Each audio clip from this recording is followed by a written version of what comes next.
Welcome to another edition of the Husker Fans of Montana podcast. I'm Ricky J here with BB. Hey. Carl. Hello, gentlemen. And Jeff and Omaha. How are you guys? Hello. We're good. Karl's at his best. I'm at my best. Yeah. It's exciting. Yeah. Exciting. Yeah. Well, before I get to your thoughts, I'm going to jump into the news. And Huskers are 5-6 after the loss to Wisconsin in OT 17-24. We need to win against Iowa this Friday to become bowl eligible. Quarterback Chubba Purdy made his first starting appearance this season against Wisconsin. Head coach Kirk Ferentz leads his Big Ten West champion Hawkeyes into Lincoln to face Nebraska on Friday, November 24 at 10 a.m. Mountain Standard Time. The game's on CBS. And Karl was so excited he didn't have time to have a whiskey corner, so we're doing a repeat, and we're just going to leave it at that. But it is some pretty good Karl. whiskey. Sure. Wow. He is busy. Tell us where you're headed, Karl. You had one job. Tell us. I was over in Missoula. I was training pharmacists over at U of M today. Okay. And now I have to get back, and I have to get on a plane at 4 a.m. No excuses. Play like a champion. Where are you headed out at 4 a.m.? Going to North Carolina. North Carolina for a little golf weekend. Anyone there you know? Awesome. No one. Just go there. Really? I just picked it randomly on a map. Okay. Yeah, just thought I'd just go there Robin, he just for the doesn't hell know of it. you. Just saying. Yeah. Sad. Well, that's going to be a lot of fun. So, Should be fun. Why don't you, BB, give us some of your initial thoughts on the game? Well, heartbreaking. That kind of sums it up, I think, for everybody. We finally had a game without the turnovers, as we were mentioning. And special teams was, as I mentioned, was just terrible. And field position game, we lost that, the punting. And I really don't know what's going on there. And we just came up short. Madison's a tough place to play, as I also said. And it's just, I did think without the turnovers we'd be very competitive. And we were. We needed a few breaks to go our way, and we just didn't get them.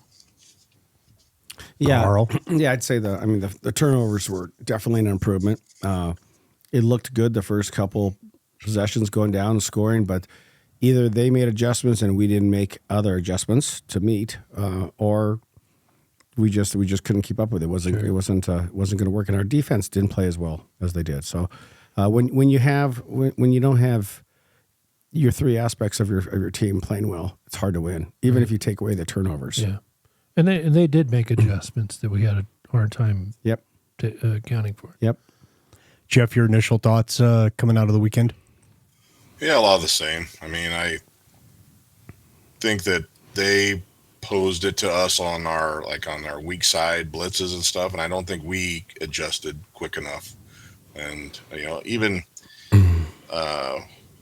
that was the third possession when it was third down. We overthrew the receiver, but we got a roughing the passer.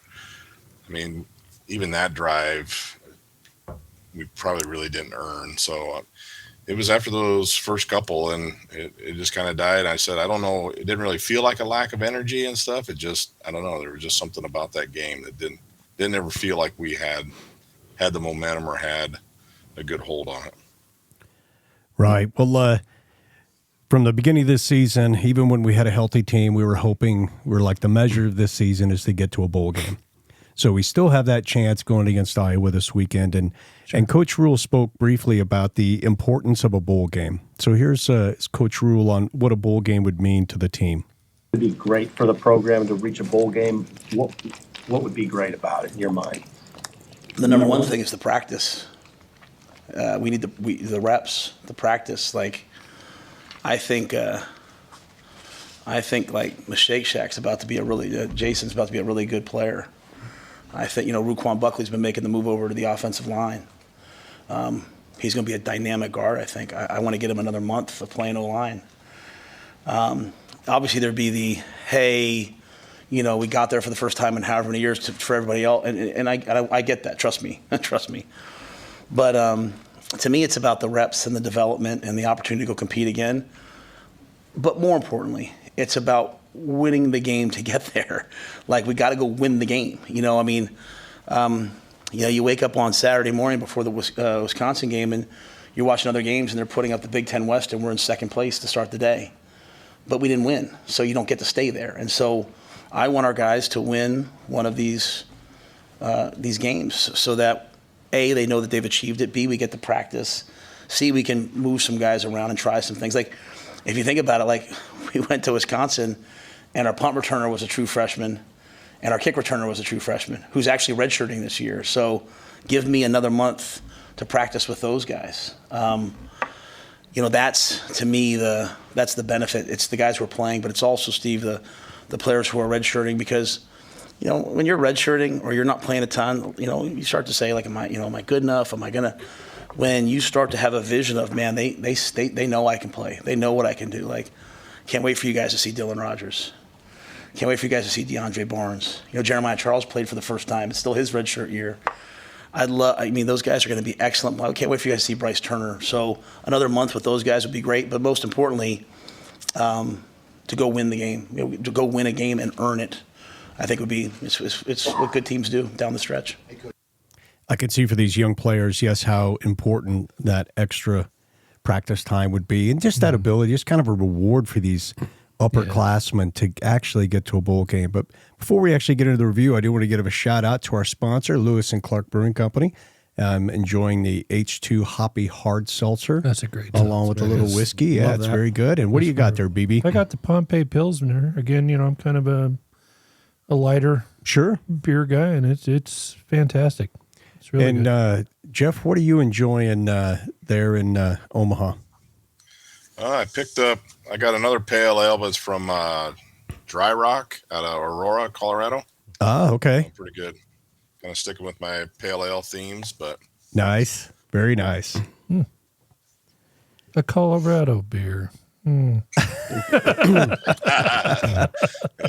Don't worry, Rick. I didn't want to talk about my bourbon that I'm drinking, or my whiskey that I'm drinking. Drinking, Karl? Don't worry, no, I don't want to talk about it. Okay, let's move on. Karl, since it was a shout out to Lewis and Clark Brewery, and they have beer. Count.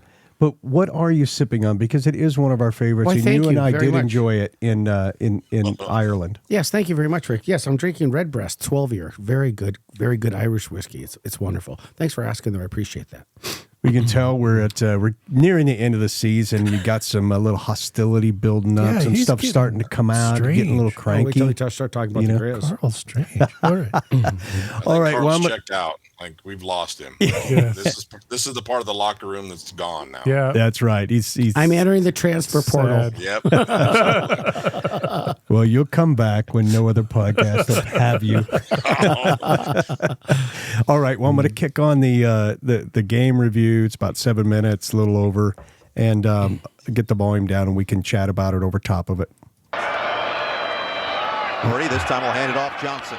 Jimmy Shake bursts through across the 30 and a good run.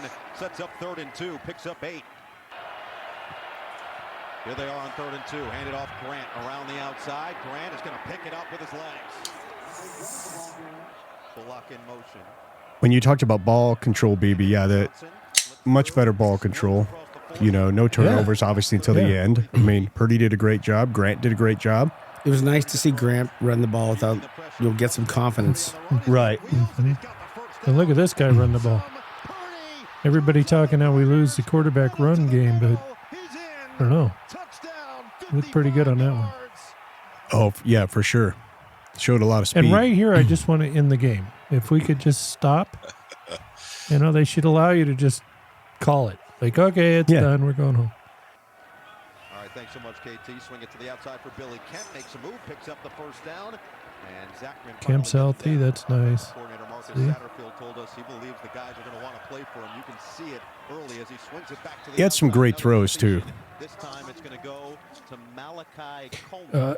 Early on, it was better. The play selection was better for Purdy. I think these were smarter pass plays. I'm still trying to think of what adjustments they did. Did they put somebody else in the box to shut down that first and second down running? This was disastrous. And then we do this stuff, and I just don't get this or why. It is a bummer they didn't pick that block up, but it sets up this play, so it was pretty nice. Purdy back to the air, over the middle, complete, first down and more. Extending Jalen Lloyd, he's going to take it in. That was great for him to get a touchdown. Yeah. From Purdy, 58 yards for the touchdown. It should have been a wonderful completion and a tackle, but since he didn't wrap up, that was pretty nice. Good protection. Mordecai running out of time. This- Is going to have to run it, and he tripped up from behind. Overall, you're right, though. He was more mobile. And that's one thing I don't think Iowa's quarterback is going to be this mobile. Oh, God. Just smashed. Like, I'd like to see him throw it away there. Just, Yeah. I don't quite understand that, but yeah, that 4th and 1, Jeff, you mentioned that stop was a sign of a weird backbreaker, momentum turner. Yeah, just everything died right there. And this one was just brutal. That was brutal. No one had him coming out of the backfield. No. Which is weird. I don't know. That was. Yeah, there's a missed coverage there, and I don't know how that happens, but it does. He did not see that guy. That delayed blitz. Yeah, that got caught. That delayed blitz caused us a lot of problems. Yeah. Taking full advantage. First down run to the outside and ushered out of bounds just out of the 35. We sure as hell didn't hit Mordecai enough. Against this stingy defense. Baco's 13 of 16 on the year, and this one sneaks through from 35 yards out. Lloyd, who has the touchdown, the motion man on 1st and 19. Purdy over the middle. That's a completion to Fedoni. Nice catch. Rave about his ability as a pass catcher at the tight end spot. That's a 12-yard gain. Right at the end of the half. Purdy surveys, uncorks, wide open, big time gain for That was a good catch. Malachi Coleman on 1st down. Oh, a tough snap, and Mordecai with a bad hand had to go and get it. Akers going to get back to the 25, loses a yard as Marquise. Yeah, they don't show the gets home. disappointing end of the first half there. It was, Mordecai feeling the pressure. and this happened way too often. I know. Wow. Yeah. Big gain for a first down. He, yeah, he got free too often. Allen back in there. And then Allen was just tough. He's a very good running back, one of the best in the Big Ten. So he was just healthy. Yeah. Vinny Anthony just waiting to break one of these loose for Wisconsin. Low kick. And Anthony will field it on the run. Stutter step. Anthony reversing field. Anthony gets across midfield and shoved out of bounds at the 40. Falling out. On the I didn't look at time of possession. I wonder how that came Mordecai. out. Pressure comes. Mordecai. I didn't either. Fires incomplete. This game's going to eventually come out who can make more plays in the 4th quarter. as This Purdy kind of pushes in, stuff and is that's what killing they'll us go. every week, CJ gets if you ask my big opinion. number 98 in red. We don't need it. It ain't working. That pass is. We call that play or a version of it 8 times a game, and it has never worked at all. Purdy delivers. That's 8 plays a game. We're just That's- throwing it away. That's on our offensive coaches, though. They got to do something 4th and better 1. than that. Handoff up the middle. First down. Emma Johnson leads us to 3rd and 8. Mordecai, a BB over the middle. Complete. What is that? When you have a play that just consistently is not working, your personnel, whatever, it's just not making it work. But I think There's if we a go back certain early in the game, stubbornness, that though. worked a little bit. But That all season once they long, I've adjust been to it, you got to watching get the away from same it. We play. have to adjust, so we did. We kept going back to the same thing, even though they made adjustments to it. Battling through pain with that sprained ankle still in there. Mordecai looks, fires, right on time, right on target, and once again, another 3rd down conversion for Will Pollard. This is their, I think, top receiver there that went out for the rest of the game. This time back to the ground. Johnson slithers through. Johnson lowers the No shoulder, wrap up still at on all. his feet, across midfield. Johnson's. Well, that's good because running that's their defense. Get part of the yardage back here if you're Purdy. But you don't have to get it all on this 2nd down play. Purdy I would say Purdy was a big bright spot, and really EJ as a running played back is a bright spot. Yes. This kicker, bright spot. A lot of young players. Coleman. Well, time of possession was actually in our favor by about 3 minutes, 2.5, 3 minutes. Oh, really? What a tough Yeah. run. First and goal. I was actually surprised by that. Allen. Keeps the legs churning. He's in. On this drive, they don't really show it that much in the highlights, but our time to stop that drive was before that play. We just didn't get it I'm done. just mystified by this series. Boy. Just not good at all. Well, that's if you're going to run the option, you got to make that first man commit, and I would say that's just inexperience on his part. You don't run backwards and then pitch it. Just And that I don't get. I got my opinions. Your on it. throw, you Just didn't make it to the end zone. I don't understand that. Just terrible.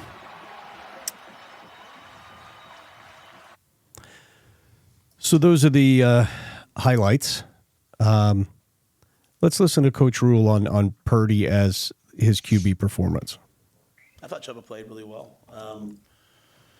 You know, he came in on Sunday, and he and I sat down, and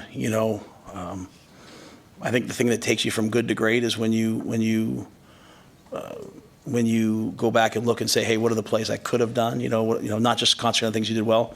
There's maybe 4, 5, 6 plays where, first progression is not there. Maybe he scrambles and the backside in cuts wide open, and but a couple more reps, over the course of the season, maybe he gets back to that a little easier.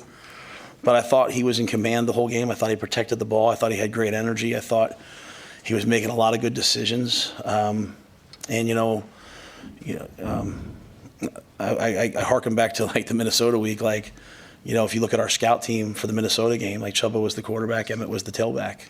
And those guys the last 2 weeks have taken us down on drives with a chance to win the game. So there's always something, there's always things to get better at. But I thought overall, Chubba, I thought he was a real spark in the game. What did you guys think? Jeff, I'll go to you first. What did you think about Chubba's performance, and should he be our starting quarterback against Iowa? I definitely think he should be. I think he did well. I mean, you can see obviously lack of play time. Some of it's just not smooth, but I think with everything that he had to deal with, I think he did a good job, and I think he should get the shot on Friday. Karl, same question. Yeah, I like the way he played. I think I agree with Jeff that I think he got indecisive and some young mistakes. But he was athletic. He ran well. I thought he tossed the ball pretty good. Hopefully, he just gets better. So I think he should start for sure. Maybe. Yeah, no, I agree with both of them. I think we've been kind of saying this for a while now, that at least give him a shot, and then once he gets in there, it turns out he does pretty damn good. His passing was on. They did make some adjustments. I think Satterfield realized he needed to have some simpler, higher percentage passes for him without all the the experience of the others, and that paid off. That looked good.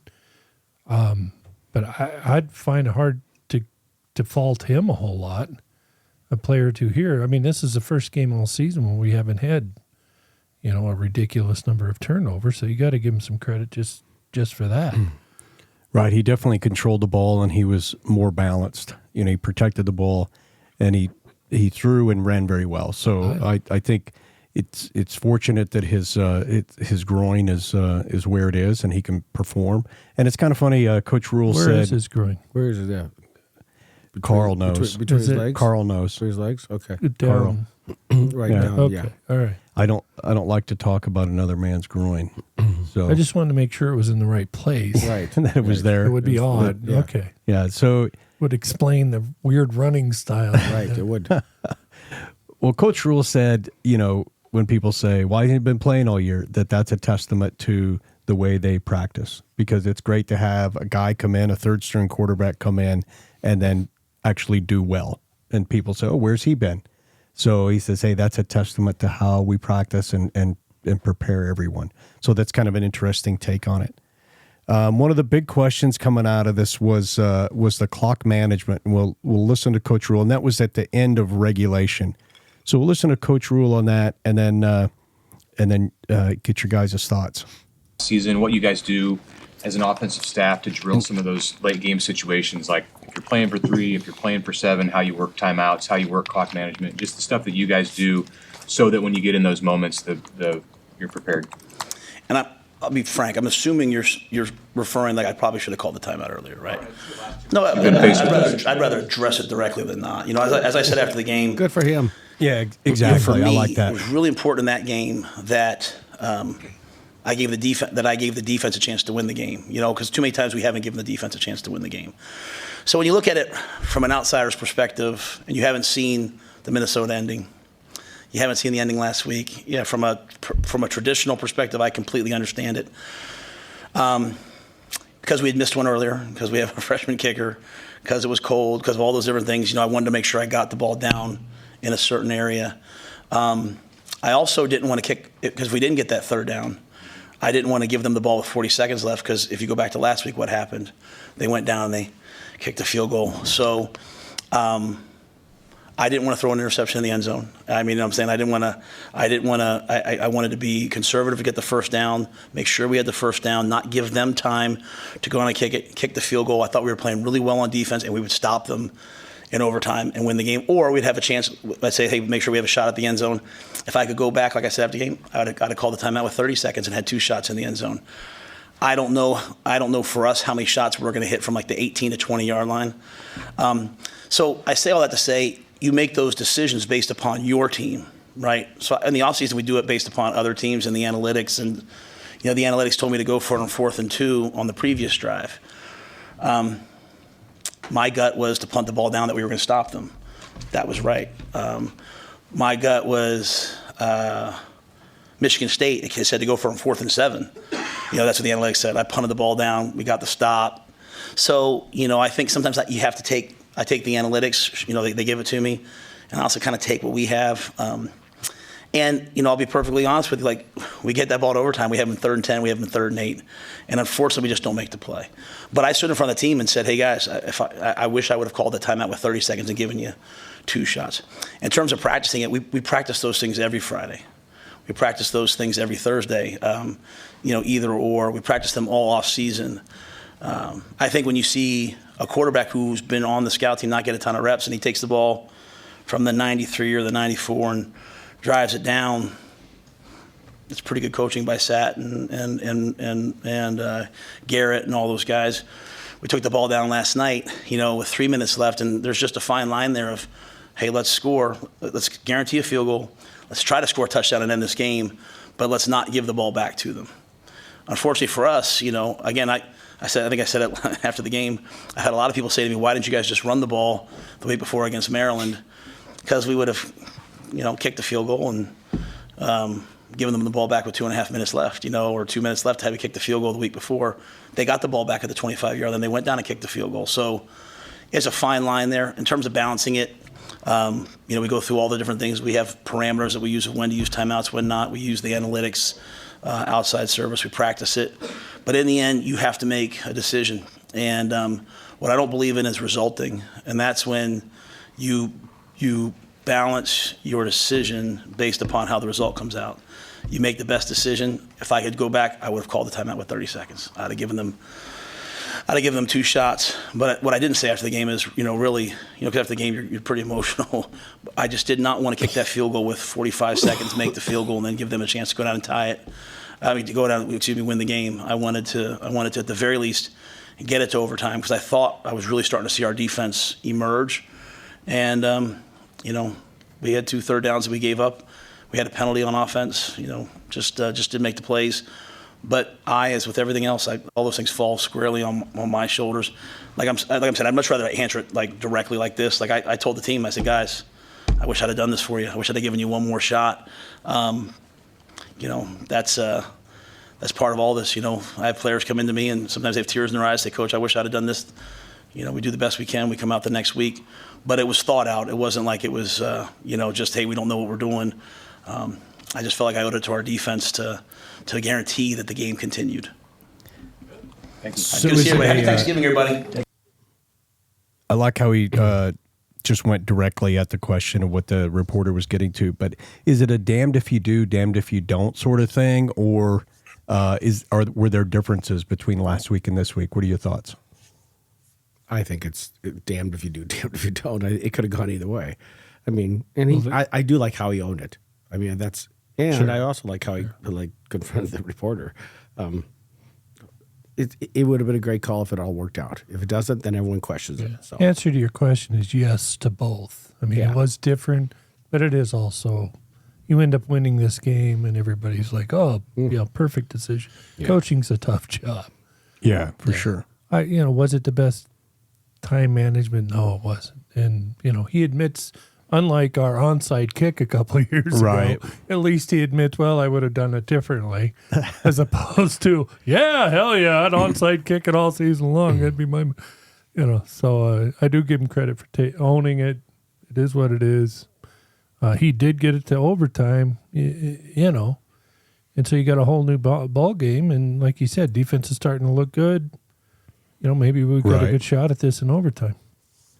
Jeff, you hearing anything on the radio or anything around Omaha or TV stations? Any other thoughts than what we've brought up about that? No, not really. That was pretty much the gist of it, just like that press conference.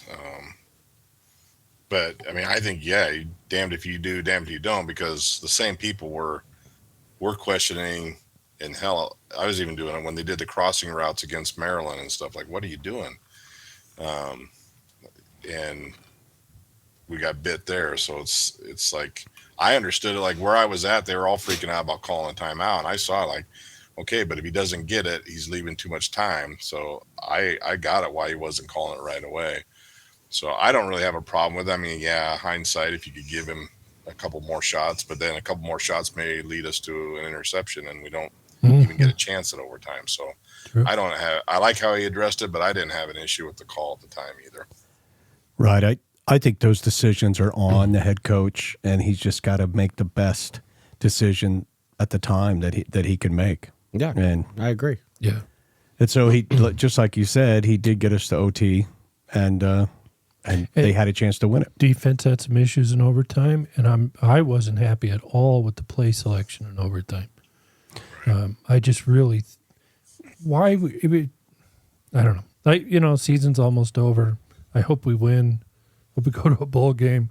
But for some reason, we have grown so impatient with the strength of our offense. The thing that we do well is bring in that fullback and just blast the hell out of people right up the middle. And people might not think it's fun or exciting or whatever, but we're, what are we getting? 5-6 yards a pop. And we just can't stay with it. We're not disciplined enough, or our offensive coordinator gets bored, or something is going on. And I say the same thing with the overtime. We started, to me, it was trickery and passing, and I was like, just power up and run the ball at these guys. And when you finally set them up and you see they're all cheating in on the run, then throw a pass. I mean, we need to use that to set up the pass. That's my opinion. I'll stick with it. I've been saying the same thing all season long. People are tired of hearing me. So I leave it at that. Anyone else, any thoughts on final thoughts before we move on the game this last week? I don't think so. Well, Can I say one more thing? I'm talking a lot tonight. Karl, silent. Jeff, I just want to say I'm proud of this podcast. For one thing, is where we can be critical of coaches and players and their performance. You heard me here tonight. My own son I'm talking about did poorly. We all saw it. This last week, social media and watching what people put out there is just utterly disgusting to me. What they will say about these young men who go out and do their best to try to play, it's heartbreaking. It's like I said, it's just some fat bastard sitting in his living room with his underwear on, typing away on his computer, taking cheap shots at guys that are going out and doing the best they can. Right. And none of us here have ever stooped to some of what I see. And obviously it's been sensitive to me this week watching it as to what they've been saying about Brian, but other players as well. And it's just, I really long for the days before social media when if you were going to tell somebody they, you at least had to look them in the eye and do it, because these cowards that are out there right now, it's just despicable. Anyway, I had my vent, but I haven't been looking on social media, but I do believe that it's very easy to say stuff when you're either anonymous. At least, I guess I think on Facebook, at least your name is there. Something. But on other criticism is platforms, fair. Like Twitter, which I don't get on, you have a Twitter handle or something Sure. most of the time, and you're pretty anonymous and pretty easy to say bad stuff when you don't have to actually back it up. But that's also why they call them fanatics. well, yeah, Unfortunately, it goes with the territory. it certainly To a certain doesn't degree, represent. It's not fair. Yeah, for and sure. it doesn't represent the majority. It's a tiny minority, It is. obviously, but it's ugly, and I wish Absolutely, it is. it can't change things, I guess, but I sure wish. Remember the good old days before we all had phones and you could Better times. It would take us weeks to hear the insults instead of seconds. Well, Better- at least you knew it was coming from. Better times, yeah. Yeah. Well, no, like Coach Rhule just owned that and said, hey, I should have done something now in retrospect, and probably called a timeout and gave the offense 2 shots. So to be critical is one thing, respectfully critical. Yeah. And to say this, that, could have done this, we feel based on what we can see, we don't see practices and we don't see everything they see. Based on that, we believe we don't understand why they're not doing this. But we're not sitting here calling them a bunch of 4-letter words. Right. And if I catch your wife and daughter out, I'm going to do this to them. And if I catch you in town, this is good. Or you better not do. We're not doing that here, right? I'm guessing. Well, we don't even need to go to that level. But someone that sits behind a computer and says those things, Yeah. I'm not sure they would Be able to. man enough to do something in person. But I really hate it. yeah, before we digress too far, I'm going to put a little 4-minute video from the Brawl of the Wild up, and then Karl, you're going to tell us about it. You're going to Rick and Karl enjoyed this. Yes.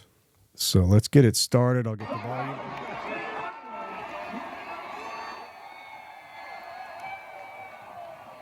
Is Jeff able to see? Jeff, can you see the video? No, No, unfortunately, I can't. I got to tell you, for smaller town football, going to a Grizzly game in Missoula is a great experience. It's about 25,000 people. They broke the record. This 27. 27,000 people. And it is loud. It is fun.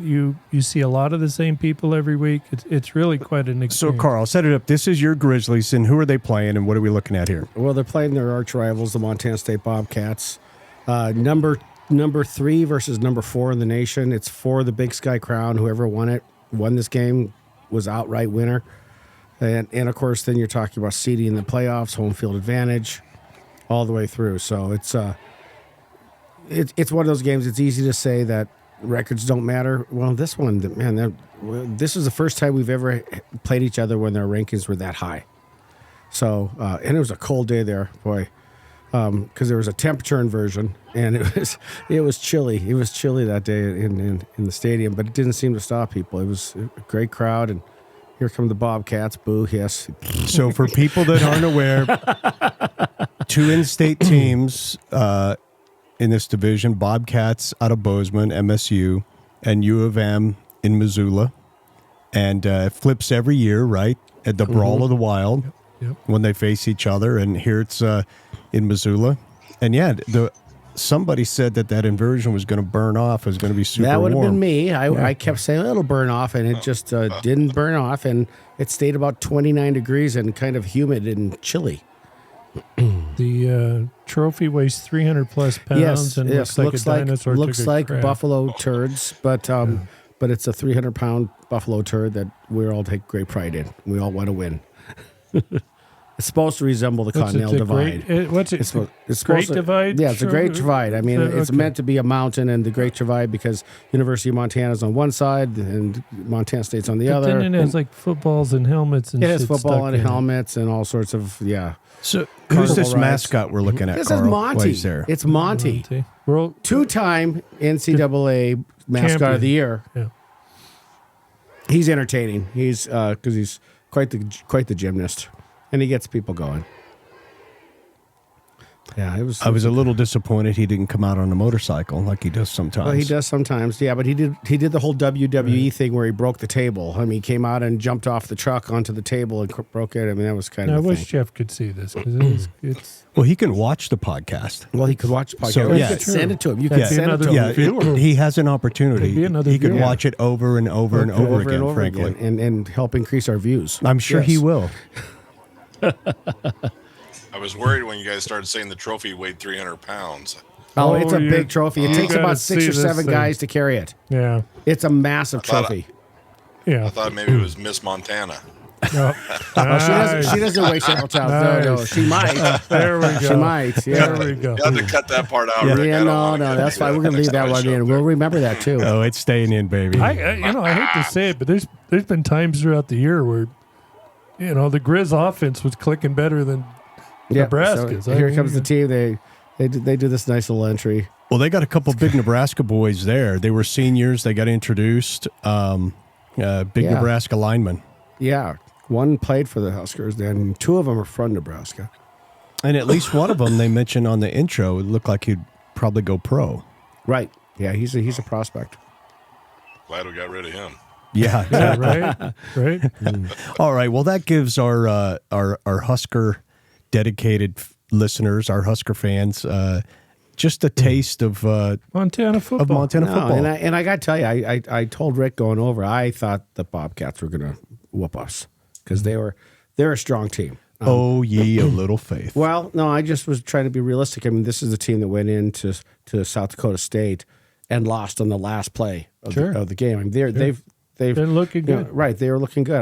I thought they were going to handle us because I've been critical all year of the Grizz.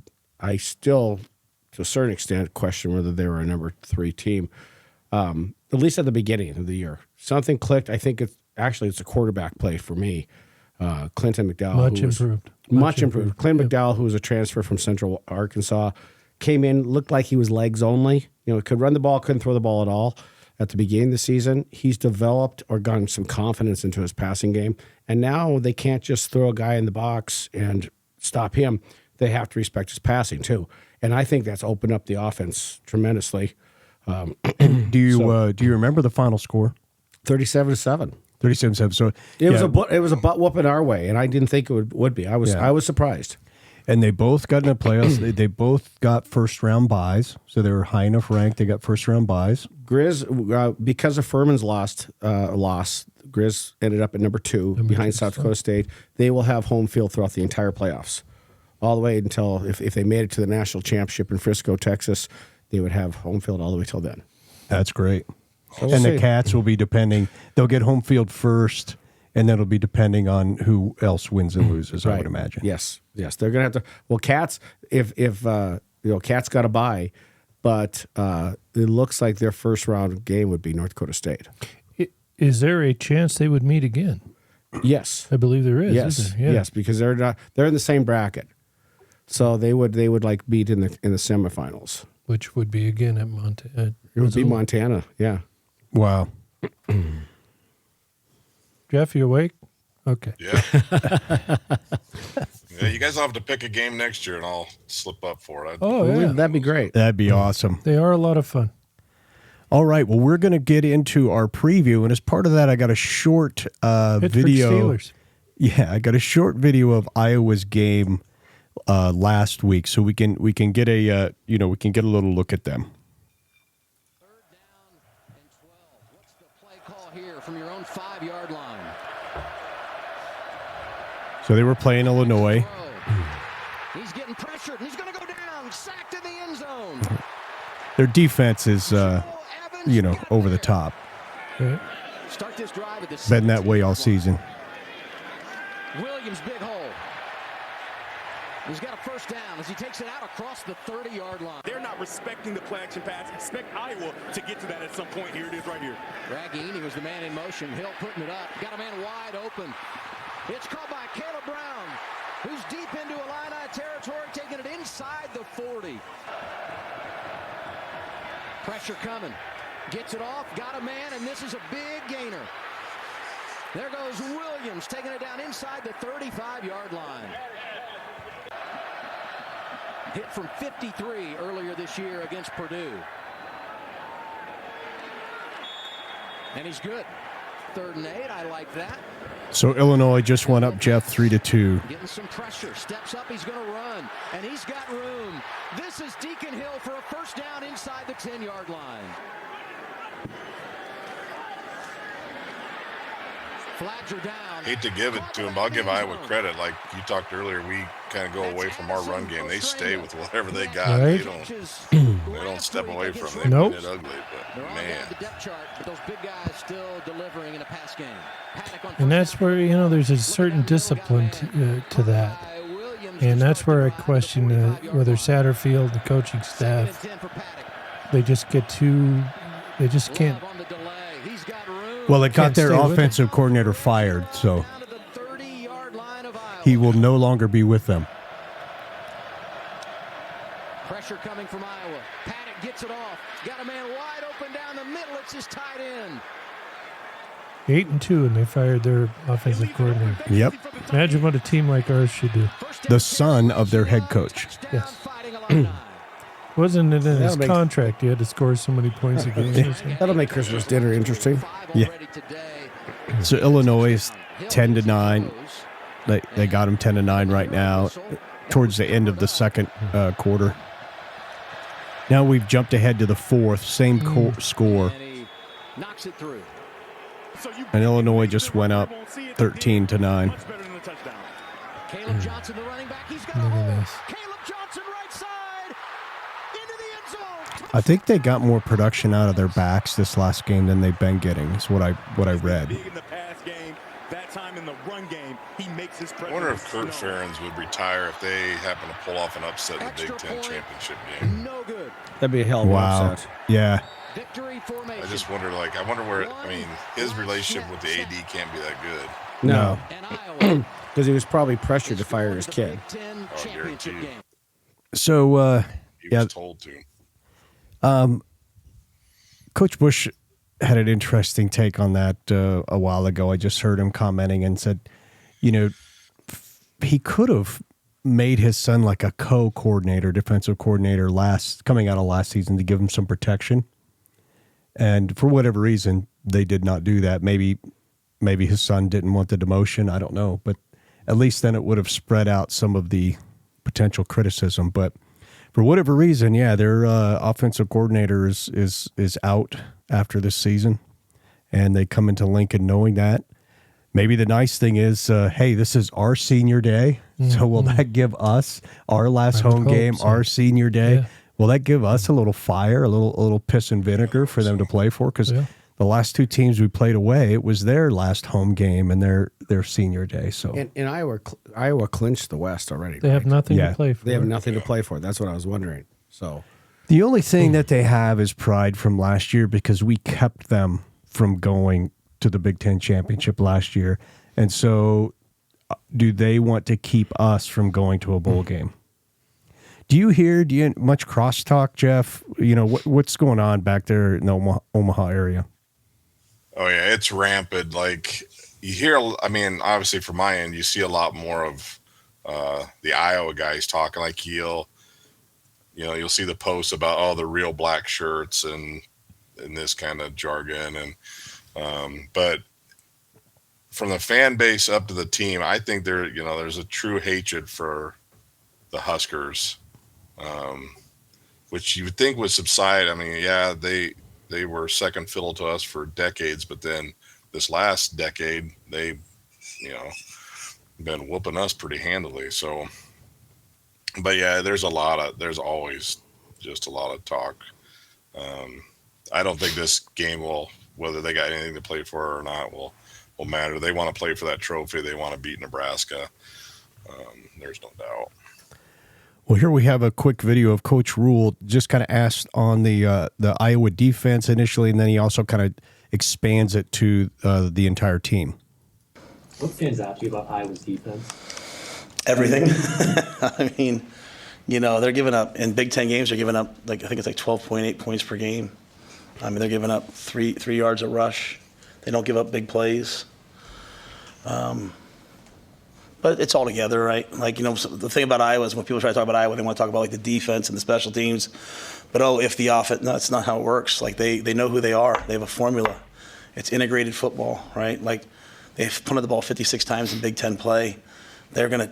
I mean, it's like, you know, like I go play like when I was in the NFL, we'd play like the Parcells Belichick guys, right? They kick the opening kickoff down. They wouldn't kick it to the end zone. They kick it to the 3 and make you return it to the 15, and then they start just playing the field against you. And that's what these guys do as well as anybody. But they're dominant up front. They get off blocks. You know, Coach Parker, they've been playing that defense forever. Like the minute you line up and you run a stem, they know they've eliminated it from like 50 routes down to 3. They're great at what they do. And they have really good players, and they play really hard, and they can pressure you, and you know, they're going to control the clock on offense, and they're going to run the football on offense. They're not going to beat themselves. When you look at us, a lot of statistics are similar on offense and on defense, but they only have 12 turnovers in Big Ten play, so they've protected the ball better than we have over the course of the year. But great players across the board, great scheme, really physical, stop the run, force you into bad decisions, and then eventually they make a play. And like they're so comfortable in a 7-3 game. You know what I'm saying? Like they're so comfortable in a 10-9 game. Like their heart rate doesn't go up, and they've been doing it for a long time. They're kind of built that way, and our guys are getting used to it. You know, the last couple of games have been like that for us. They've been doing that a long time. Any thoughts on Iowa itself? It's really flat. Don't they have the corn? First, they have the caucus, right? The presidential caucus. Right. It's nice to be. You guys are so literal. How about Iowa football? Oh, Iowa football. Yeah. Okay. Cyclones? Yeah. The other No, team. that's Iowa State. All right. Yeah. There's the Iowa Barnstormers of the. Yeah. Yeah. That's the arena football, Yeah, right? Kurt Warner's team. Yeah. I remember it from the That's movie. right, They that's actually. right. All right, let's go to Jeff on Iowa Hawkeyes. Maybe you can help them focus. Your thoughts on the Iowa Hawkeyes football team? I think Rhule just wrapped it all up there. I mean, it is their special teams and defense, super disciplined. I don't know the kid's name, but that punt returner and stuff, he's out, I think. So unfortunately for him, but that's a plus for us. But strong punter. Yeah, they're they have the best punter in the Big Ten. Beat themselves very often. Yeah, long-term Nebraska reporter Steve Sipple opined that he's the best punter in college football that'll be coming into Lincoln. It's on Iowa. Probably, yeah. He felt hands down. Is he the favorite for the Ray Guy? Probably is going to be come the end of the year because they take a lot of things into consideration with the Ray Guy that they don't. It's not just the longest, gross punting. And I'm for the life of me, I know his name. I'll remember it the minute I'm done with this. But he has been consistent for years. Definitely going to be an NFL punter. And he's one of the best hits and tackles because Brian's got to be up there for that. Unfortunately, he doesn't shy away from it. Not good, but he'll hit a guy. Yeah, he'll hit somebody. He has. I was going to say last game he didn't get any. He may not have kicked the best, but he sure laid the wood. He's not afraid to hit people. Yeah, he got a good tackle this game, and he also downed his own punt, which that is not what you want your punter to be doing. But he did have some good kicks. I mean, overall, he did not have a good game, but he had some good ones. He's had a rough year, and he's a better punter than he's showing. Yeah, than he's showing, and I hope that shows up this week. Yeah, I do too. And because we'll need it. Whether we win the punting battle or not, we'd like it to at least be close. Right. And he's capable. I've seen him. You have too. Yep. We know what he can do. And he can match this Iowa punter when he's having a good game. So let's hope he does. Exactly. All right. Well, before we move into predictions, I've got a little video on Coach Rhule. He's just kind of talking about the status of the Nebraska football program, gentlemen. So we're football, not volleyball, not soccer, not basketball. Awesome. The Nebraska football program. Volleyball is awesome. Yeah. My gut, if you did an autopsy and you cut open the football program here, it's as healthy as it could be, and guys are feel as invested in, as poured into, and as coached and as developed as possible. So, you know, I wish we'd have blocked the kick against Maryland and won the game. You know, I wish we would have, you know, won the game in overtime the other night. You know, those results would probably be more tangible to our guys. Would feel better to be more tangible to the outside world. I get all that, but the development is the development, and the improvement is the improvement. And more than anything else, players want to know that they're getting better. You know, the transfer portal is going to open up all across college football, and so many people are going to be making a decision about their current, is another situation better based upon how much they're playing. And my statement to guys is always, how do you want this to end? You know, like when you're a senior, what do you want to be an NFL player? Are you trending towards that direction? Not your current state, but are you improving and developing? And so I think our team, you know, I don't think I've ever stood up here with you guys and said, like, hey, you know, geez, we got this guy's hurt, that guy's hurt. I mean, I'm actually proud that when we put the third quarterback in, you guys say, well, how come? I mean, that means we probably are practicing pretty well. We're probably doing some things well. Like, I'm proud that we put Justin Evans-Jenkins in or Teddy Prohaska in. And I mean, Teddy missed all of training camp. He's out there playing left tackle against Wisconsin in the crowd noise. And so, and he's playing pretty well. You know, so I just think, you watch Jalen Lloyd. I mean, on the bye week, Jalen and I and his parents were deciding if he should play or not, or if he should redshirt. And now Jalen's hitting seam balls for touchdowns. And so when we talk about buy-in from parents, talk about buy-in from players, I couldn't be happier about where we are. I couldn't be angrier about our record, if that makes sense. And two things can be true.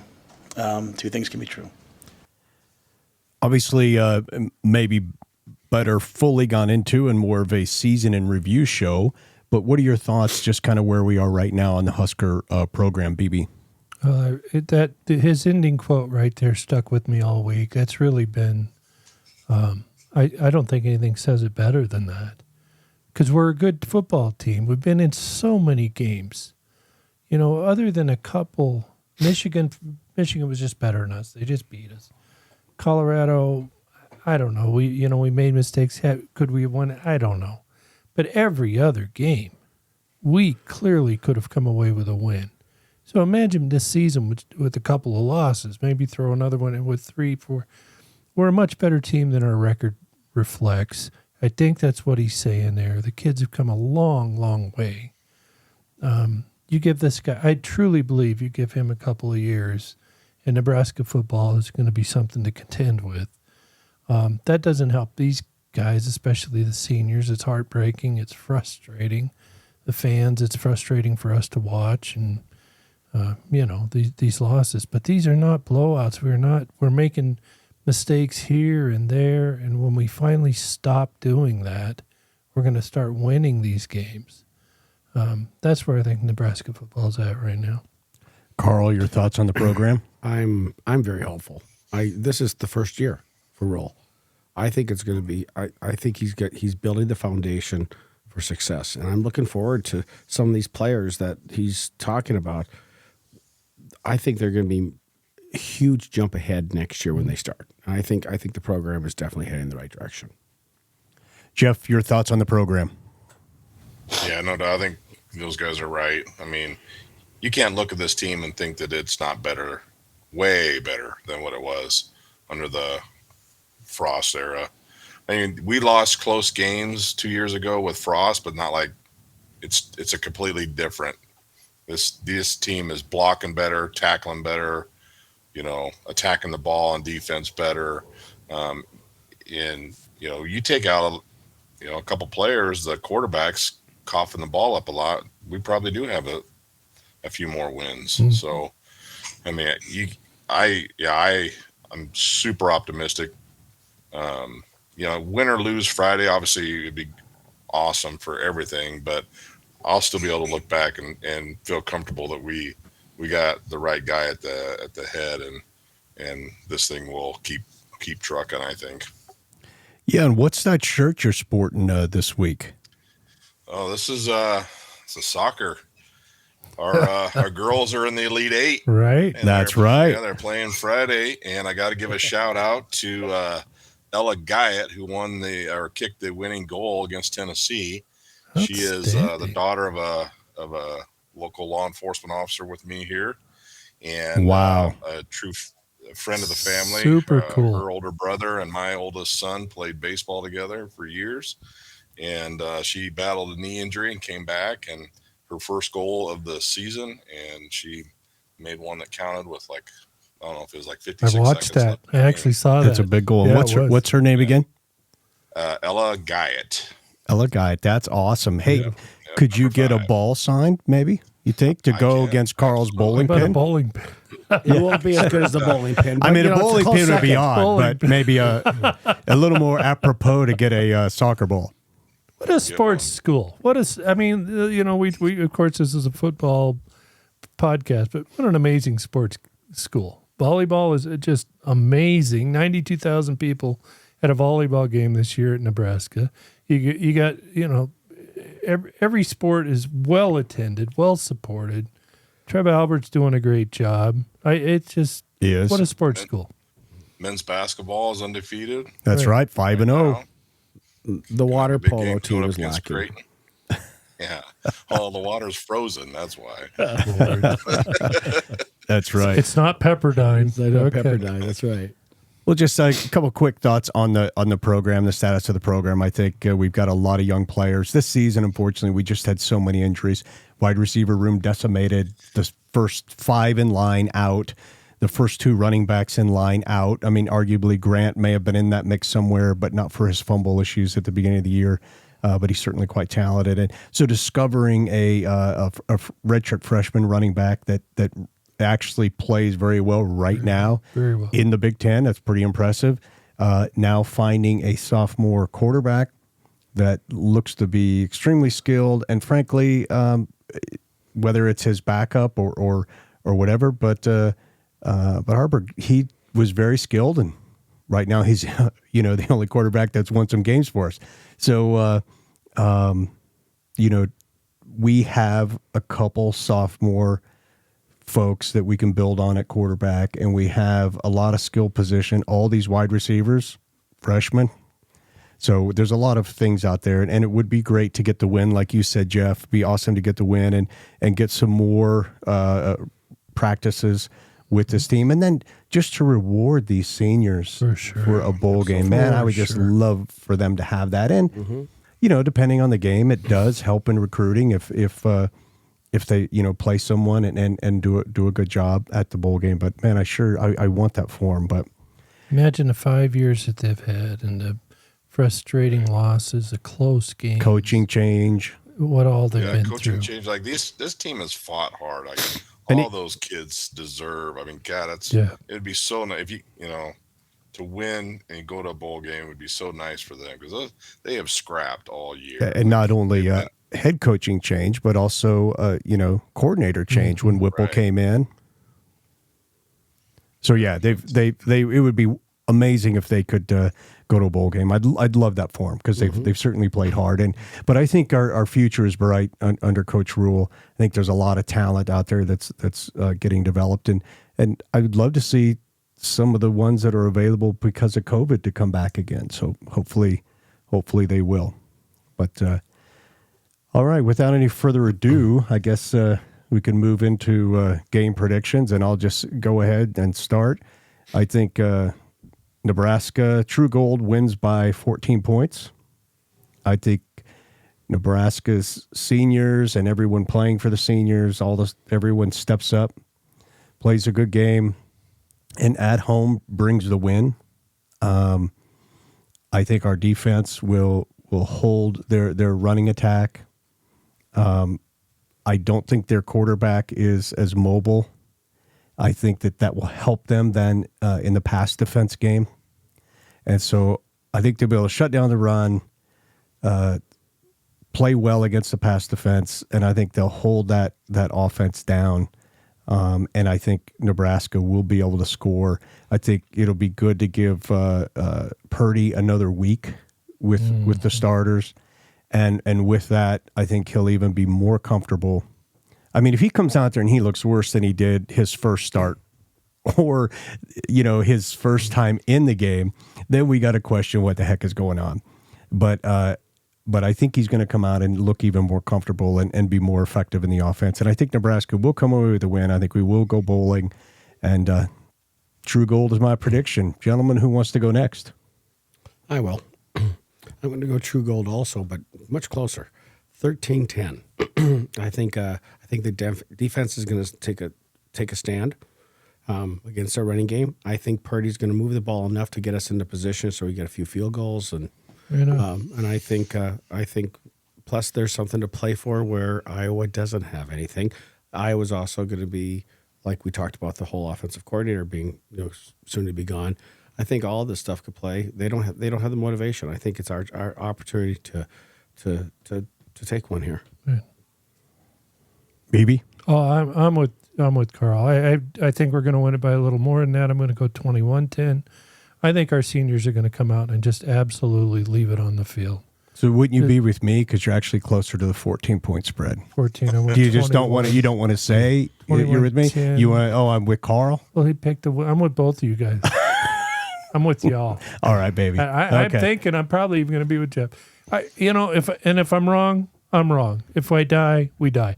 But I think we got something to play for. I would hope and expect that those Husker players are going to come out and give it their absolute all. I think our special teams is going to show a better game. Based on my experience of 20-some years with the punter, when he's at his worst, it seems to be when he's at his best. He usually pulls it out. I hope he does. We need to keep that field position game close, and that'll help us. And I think Purdy, with that week, I agree with what you say. That extra week and the confidence that he should have coming out of the Wisconsin game, because he certainly did, I think, all they asked of him. I think we maybe take it to him, and I'm maybe even keeping the score a little lower than it might be. We may really come out and play possessed, and I'm hoping we do. I do too. All right, Jeff, wrap it up for us. What do you got?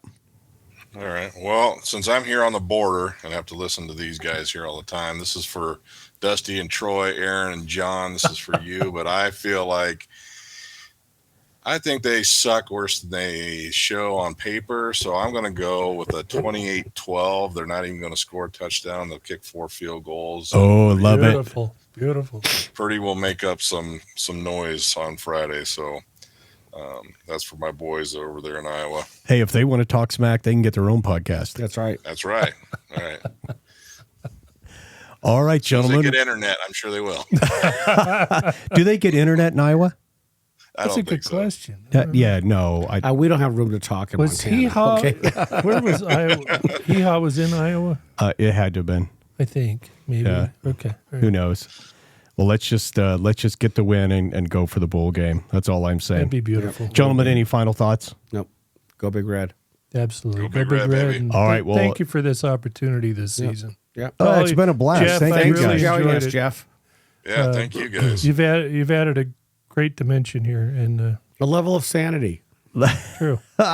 Well, with that, I'm Ricky J. with BB, for Karl, for Jeff. Happy Thanksgiving. Cheers. Go Big Red. Go Big Red.